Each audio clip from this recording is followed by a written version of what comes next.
Hello friends, welcome to my YouTube channel sky notes. Friends, आज के lecture में हम संस्कृत व्याकरण का एक टॉपिक अलंकार है उसके बारे में पढ़ेंगे। और अलंकार में हम आज अर्थालंकार के बारे में डिटेल से पढ़ेंगे। अर्थालंकार में कौन कौन से अलंकार शामिल होते हैं ये सब हम देखेंगे। और इससे पहले वाला जो लेक्चर था, लेक्चर नंबर 22 अलंकार का पार्ट फर्स्ट करके, उसमें हमने शब्दालंकार के बारे में डिटेल से पढ़ा था। तो बने रहिए मेरे साथ। चलिए शुरू करते हैं। अर्थालंकार। अब देखते हैं क्या होते हैं अर्थालंकार। जहां पर अर्थ के माध्यम से काव्य में सुंदरता का होना पाया जाए वहां अर्थालंकार होता है। जहां अर्थ के माध्यम से काव्य में सुंदरता आ जाए वहां अर्थालंकार होता है। इसके अंतर्गत उपमा, रूपक, उत्प्रेक्षा, अतिशयोक्ति आदि अलंकार आते हैं। जो अर्थालंकार है उसके अंतर्गत उपमा, रूपक, उत्प्रेक्षा और अतिशयोक्ति आदि अलंकार आते हैं। तो सबसे पहले हम देखते हैं उपमा अलंकार। उपमा अलंकार का लक्षण है प्रस्फुटम सुंदर साम्यम उपमेत्य विधीयते साम्यम वाचम्य वैधर्म्यम वाक्यम उपमा द्वयो है। स्पष्ट एवं सुंदर समानता को उपमा कहा जाता है। जहां दो वस्तुओं के परस्पर विधर्मी लक्षणों को छोड़कर एक ही वाक्य में उसकी समानता दिखाई जाती है तो वहां उपमा अलंकार होता है। जहां दो वस्तुओं में समानता दिखे वहां उपमा अलंकार होता है। और जो उपमा अलंकार होता है इसमें प्राय इव, यथा, समान, सम, तुल्य आदि समानार्थी शब्दों का प्रयोग मिलता है। उपमा के 4 अंग होते हैं। पहला है उपमान। उपमान क्या होता है? जिसके साथ उपमा की जाती है। सेकंड है उपमेय, जिसकी उपमान के साथ उपमा की जाती है। जो ये उपमान है ना, इसके साथ इसकी उपमा की जाती है, उपमेय की। साधारण धर्म, उपमान और उपमेय में समानता से रहने वाला गुण। उपमान वाचक शब्द, सादृश्य को बताने वाले शब्द। कौन से हैं सादृश्य को बताने वाले शब्द? जैसे इव, यथा, समान, समतुल्य आदि। तो उपमान के कितने अंग होते हैं? 4 अंग होते हैं। उपमान, उपमेय, साधारण धर्म और उपमानवाचक शब्द। अब आगे हैं उदाहरण है। पूर्णोपमा का उदाहरण है। ये 2 प्रकार के होते हैं, लुप्तो उपमा और पूर्णोपमा। जो लुप्तोपमा होता है उसमें जो ये उपमान, उपमेय, साधारण धर्म और उपमानवाचक शब्द हैं, इनमें से एक चीज कम होती है। ये चारों नहीं होते, वो होता है लुप्तोपमा। और जिसमें ये चारों होते हैं वो होता है पूर्णोपमा। तो अब इसका उदाहरण देखते हैं। तस्याः मुखम कमलम इव सुंदरम। उसका मुख कमल के समान सुंदर है। तो देखो, मुख की कमल के साथ वो की गई है ना उपमान, यानी मुख कमल के समान। तो उपमान बताया था ना मैंने आपको, मैं जिसके साथ उपमा की जाती है। तो यहाँ मुख की उपमा कमल के साथ की गई है। और यहाँ है मुख है, उपमेय है, जिसकी उपमान के साथ उपमा की जाए। तो मुख किसके साथ की जा रही है? और साधारण धर्म है। इन दोनों में समानता है। और उपमान वाचक शब्द है इव। इव आया है ना उपमान वाचक शब्द। तो ये था हमारा उपमा अलंकार। आई होप आपको ये अच्छे से समझ में आ गया होगा। अब आगे चलते हैं। सेकंड नंबर का है रूपक अलंकार। रूपक अलंकार का लक्षण है तद्रूपकम अभेदो ये उपमानोपमेयो। इसका अर्थ है जहां उपमान में अभेद होने का आरोप किया जाता है, अर्थात अत्यधिक सादृश्यता के कारण दोनों में समानता का आरोप कर दिया जाता है, वहां रूपक अलंकार होता है। उपमान और उपमेय में अभेद होने का आरोप किया जाता है रूपक अलंकार में। तो सबसे पहले देखते हैं इसका लक्षण। अनलंकृत शरीरो अपि चंद्रमुख आनंदयति मम हृदयम।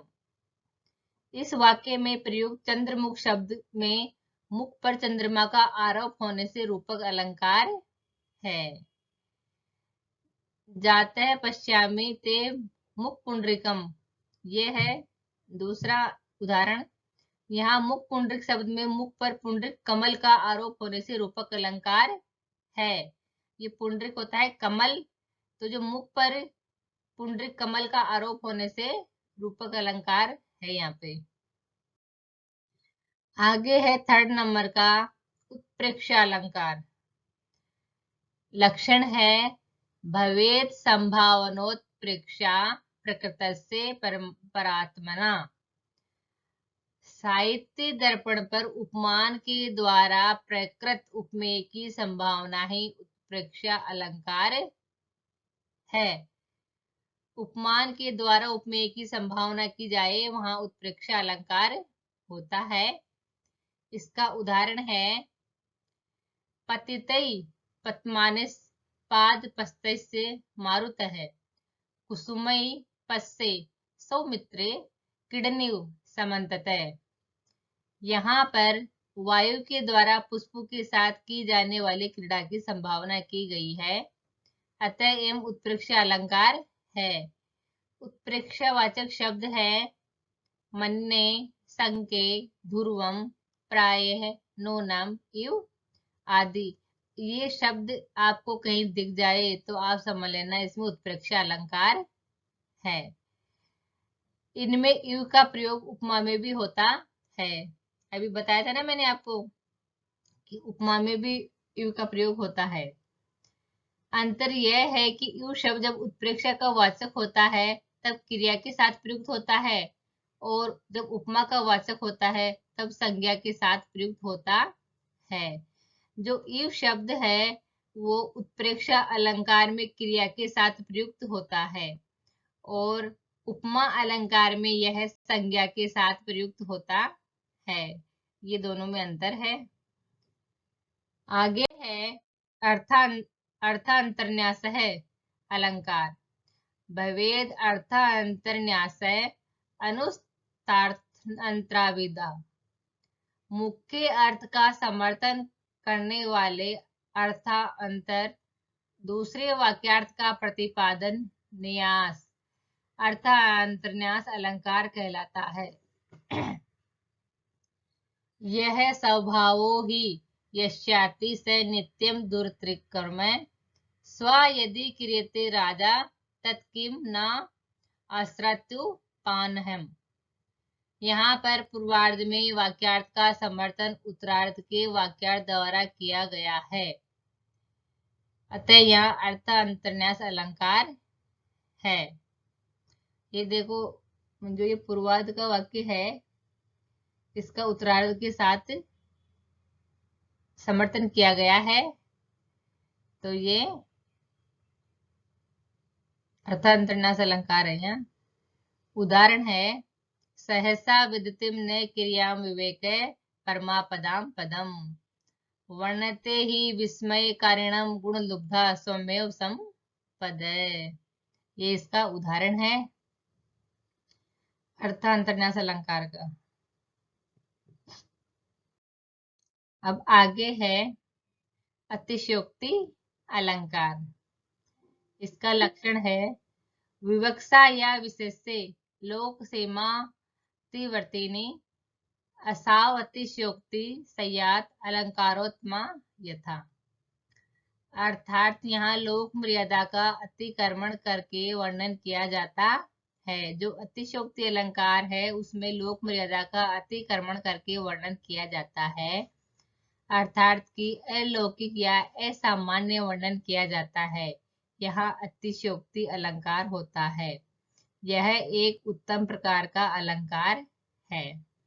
अब इसका उदाहरण है जैसे उदेति पूर्वम कुसुमम ततः फलम धनोदये प्राग तदंतरम पये है निमित्त नैमित्तिकयोरम कर्मः तव प्रसादस्य पुरस्ततु संपदः। अब इसका अर्थ है उदेति पूर्व कुसुमम तत्फलम, पहले फूल उगता है फिर फल आता है, और पहले बादल आते हैं फिर वर्षा होती है। इसी तरह निमित्त और नैमित्तिक यानी कारण और कार्य का क्रम होता है, अर्थात पहले कारण प्रकट होता है उसके बाद कार्य का जन्म होता है। जब कारण ही नहीं होगा तो कार्य कैसे होगा, तो पहले कारण का होना जरूरी है।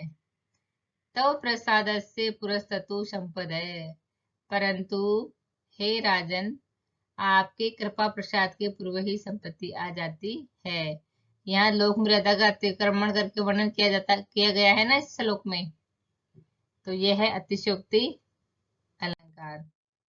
तो फ्रेंड्स, आज हमने अर्थालंकार के बारे में डिटेल से पढ़ा है, और इसमें हमने उत्प्रेक्षा अलंकार, उपमा अलंकार, अर्थांतरन्यास अलंकार, रूपक अलंकार और अतिशयोक्ति अलंकार के बारे में डिटेल से अध्ययन किया है।